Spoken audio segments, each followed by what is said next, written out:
एक प्रश्न बहुत उठाया जाता है कि केवल मुस्लिम ही वक्फ को क्यों दान दे सकता, ऐसा वक्फ बोर्ड में क्यों संशोधन किया गया। मैं ईमानदारी से कहना चाहता हूं, ऐसा नहीं कि मैं इस्लामिक मामलों का बहुत बड़ा आलिम फाजिल जानकार हूं, मगर इस्लाम में बहुत साफ मान्यता है कि जो गैर मुस्लिम है उसकी इबादत अल्लाह कबूल नहीं कर सकते, उसकी दुआ कबूल नहीं होगी तो दान कैसे कबूल होगा। साहब, हम इस्लामिक भावना का सम्मान कर रहे हैं।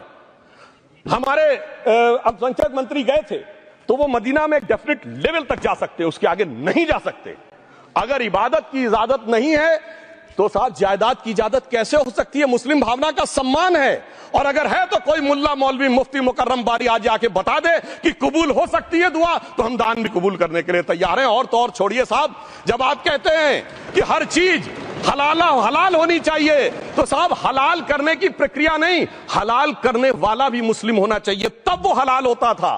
तो मैं पूछना चाहता हूं साहब, काटने के लिए तो हलाल होने के लिए मुस्लिम जरूरी है, और बांटने के लिए बगैर मुस्लिम के भी हलाल होगा, ऐसा तो नहीं हो सकता। तो जो हमारी सरकार ने किया है वो मुस्लिम भावना के सम्मान के लिए किया है। और जहां तक मैं कहना चाहूंगा, हिंदू समाज के बारे में बात करते हैं, हमारे यहां कोई प्रॉब्लम नहीं है।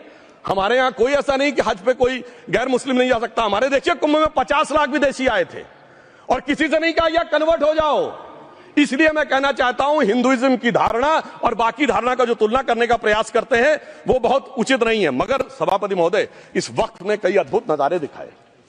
इस्लाम में जो काफिर से ज्यादा मुशरिक और शिर्क को बुरा माना गया, यानी जो भगवान को माने ही नहीं। यहां देखिए वो लेफ्ट के लोग जो कहते हैं धर्म एक अफीम है, वो आज खुदाई खिदमतगार बन के खड़े हो गए। सोचिए कैसा बदलाव आया है। और सर, मुझे एक और चीज नजर आती है। एक पुराना गीत था, वक्त ने किया क्या हसी सितम। तो आज मैं कहना चाहूंगा, वक्त ने किया क्या हसी सितम कि मुस्लिम लीग और शिवसेना मिलके हो गए हम। और मैं कहना चाहता हूं, ये मुस्लिम लीग वो है जिसने सेपरेट इलेक्टोरेट की मांग की थी, और इस शिवसेना के उबाटा के हमारे इस सदन के एक सदस्य हैं।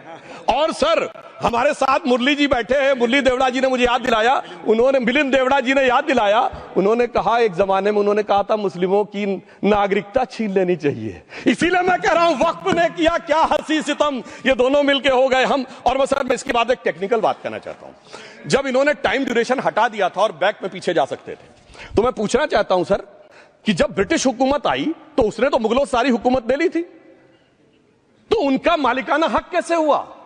सर, 1707 के बाद तो इस्लामी हुकूमत दिल्ली से खत्म हो गई थी। एक आखिरी मुगल बादशाह शाह आलम के लिए तो बोला जाता था सल्तनते शाह आलम दे लाल किले ते पालम, यानी आज का IGI एयरपोर्ट। तो साहब उसके बाद ये गुजरात के सूरत से लेकर लखनऊ तक उनका मालिकाना हक निकलने कहां से लगा।